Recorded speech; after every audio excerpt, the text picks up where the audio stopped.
Syria में गृह युद्ध के बीच लीबिया की चर्चा होने लगी है, क्योंकि ठीक लीबिया के colonel Muammar Mohammed Abu Minyar Gaddafi की तरह ही राष्ट्रपति बशर अल असद की बरसों पुरानी सत्ता और सीरिया पर बेहद मजबूत पकड़ अचानक कमजोर नजर आने लगी है। अमेरिका की मदद से विद्रोही लगातार सीरिया में आगे बढ़ रहे हैं। रूस और ईरान की मदद भी नाकाफी साबित हो रही है और अब इराक से हजारों लड़ाकों को सीरिया रवाना किया गया है। कई शहरों और सेना के बेस पर कब्जा कर चुके विद्रोहियों के पास अब हथियार का बहुत बड़ा जखीरा के साथ ही फाइटर जेट और रूसी हेलीकॉप्टर भी मौजूद है। अलेप्पो में बशर के महल पर कब्जा करके विद्रोहियों ने दिखा दिया है कि अगले कुछ दिनों में दमिश्क में क्या हो सकता है।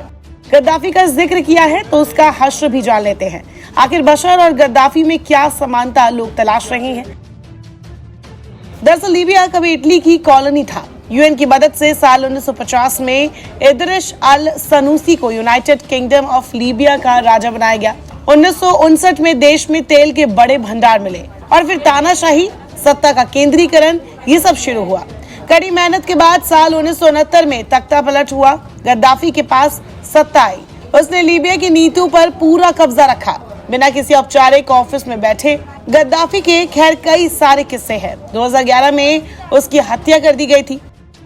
लेकिन अब सीरिया के बशर अल असद का हाल वैसा ना हो, सबकी नजर इस पर है। दरअसल सीरिया के हालात हर दिन बद से बदतर हो रहे हैं। क्या रूस की वायुसेना ने पूरी ताकत झोंक दी है। उत्तरी हामा को कब्जे से बचाने के लिए एक हामा में सेना का सुरक्षा घेरा तैयार किया गया। हामा विद्रोहियों से मुकाबले की तैयारी है।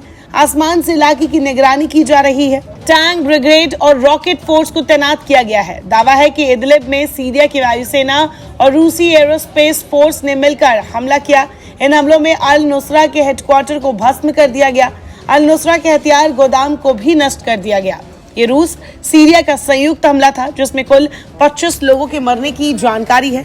विद्रोहियों के खिलाफ घातक हथियारों का इस्तेमाल भी हो रहा है।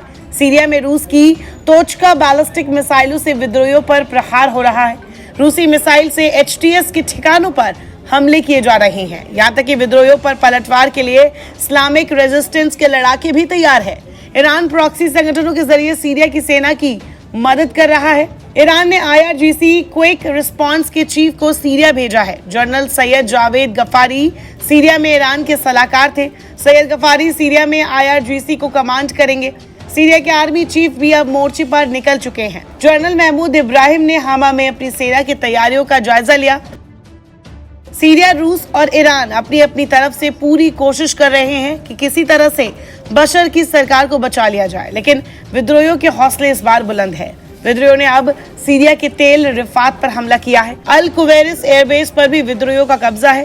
सेना के हथियार और फाइटर जेट विद्रोहियों के कब्जे में है। अल कुवैरिस बेस पर हथियार का बहुत बड़ा जखीरा मौजूद है।